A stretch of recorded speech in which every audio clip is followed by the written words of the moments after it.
Hello friends, today we'll be discussing the diet in patients with atrial fibrillation. What exactly is the type of diet which is advised in these patients, and what exactly are the positive and negative issues of having this sort of a diet for a long term if at all it is managed in a patient of atrial fibrillation.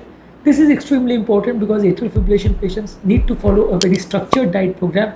If at all it is not followed, it can be detrimental in the long run for these patients. Today we'll be discussing the dietary aspects and the positive and negative impact of this sort of a diet in atrial fibrillation. Before we go into the topic, I would request the people who are new to my channel to subscribe to my channel, like the videos, comment on the videos, and to share the videos in social media groups for the benefit of everyone. So without wasting any time, let's dive into the topic. First of all, atrial fibrillation, you should have a low sodium diet.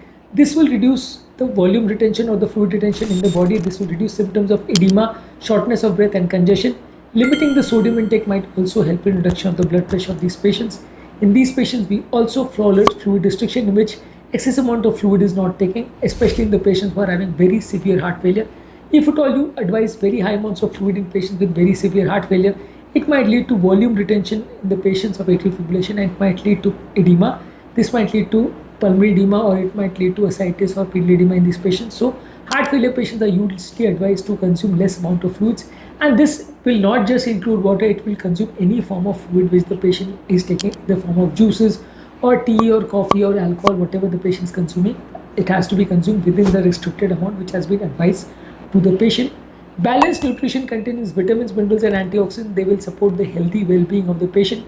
Weight management is important in heart failure. A balanced diet will help in proper weight management and will reduce the strain on the heart. Obese people are likely to experience extra amount of strain to their heart. Lowering of the bad cholesterols and trans fats and lowering of the LDL cholesterol helps in reduction of atherosclerosis and hardening of arteries and coronary artery disease, which can also worsen the heart failure.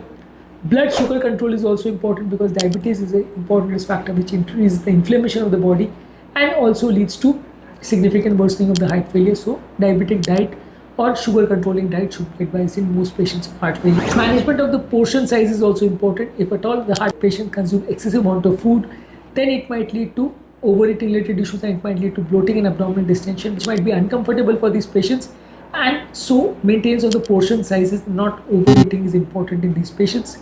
Heart healthy fats like nuts, seeds, fatty fishes like salmon, mackerel, tuna, sardine fishes in also be helpful in heart failure patients. Fiber content in heart failure patients should be on the higher side. Fruits, vegetables, whole grains and legumes, better management of the weight and also reduction of insulin resistance. So these should be advised in heart failure patients. Lean sources of protein like skinless poultry, fish and legumes should be advised. They should replace the saturated fat which might come with the animal. Sources of protein which provide lesser amount of fat should be preferred. Regular meals should be advised, and people should avoid skipping of too much amount of meals and having irregular timings and durations of meals. So proper timing and regular schedule of the meal is important. Some dietary changes might affect the absorption of certain medicines and lead to improper action of the heart failure medicines, which is important to be discussed with the doctors. Caffeine intake should be reduced and not more than 2 to 3 cups of tea and coffee should be consumed in the entire day, and extra strong tea and coffee should be avoided. Alcohol overconsumption should also be avoided in heart failure patients. Alcohol might lead to worsening of the heart failure and might lead to dangerous rhythm problems. People should try to prepare the food in home. If at all the people try to eat several times in a restaurant, it might be detrimental and it might lead to poor control of the food stuff which the patient is taking, and it might affect the long-term condition of the patient. People should develop a habit of reading the food labels, tell you about the sodium content, the saturated fat content, and this will affect your dietary choices. Always try to read the food labels and decide the food stuff which you want to eat based on the things which are mentioned in the food label. The heart healthy diet should be tailored according to the individual preferences based on his tastes and based on his cultural preferences to ensure that the patient sustains on their diet and it becomes enjoyable also for him. If at all you significantly try to alter the diet too much on a long-term basis, it might not be sustainable for the patient in the long run. It might not be enjoyable for the patient and it might lead to deterioration of the patient in the long run.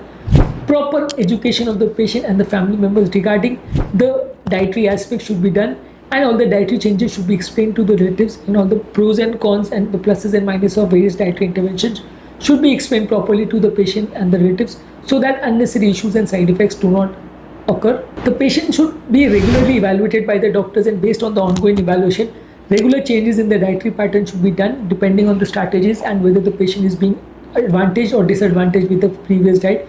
Based on that, newer dietary strategies can be adopted and utilized in these patients. Now we'll discuss a few negative impacts of this. We have already discussed that if at all we maintain a proper diet, it will provide significant benefits in terms of the management of heart failure, and the prognosis of the patient will improve, but it might have some negative impacts also. Strict dietary restriction might be difficult to follow, and the patient might develop psychological problems and might feel deprived also. It might lead to nutritional deficiency if at all the healthcare people are not very cautious in deciding what foodstuffs the patient has to take. It might lead to significant weight loss, and sometimes heart failure patients per se are also at a risk of developing significant weight loss. And if at all you excessively restrict their diet, then the heart failure might significantly lead to more weight loss and might lead to malnourishment. Malnutrition might further weaken the body and negatively impact the overall health and also the heart. Excessive amount of dieting might have a social and emotional impact also, and the patient might feel emotionally deprived, and it might affect his quality of life and his relationship. Proper education about the heart healthy diet is required, and proper education should be an ongoing process. It should not be just a one-time lesson to the patient. People should be kept on educated so that they understand the importance of a proper diet and follow the diet in a proper way so that they get maximum advantages from the diet and the disadvantages can be avoided. In this topic, we have discussed the various aspects of a heart healthy diet and the positive and negative impacts of this heart healthy diet. In other videos, we have discussed about the other management strategies, the medicines, the interventions, and the surgeries for heart failure. Also, please check out on those videos as well. Before I end the topic, I would request the people who are new to my channel to subscribe to my channel, like the videos, comment on the videos, and to share the videos in social media for the benefit of everyone.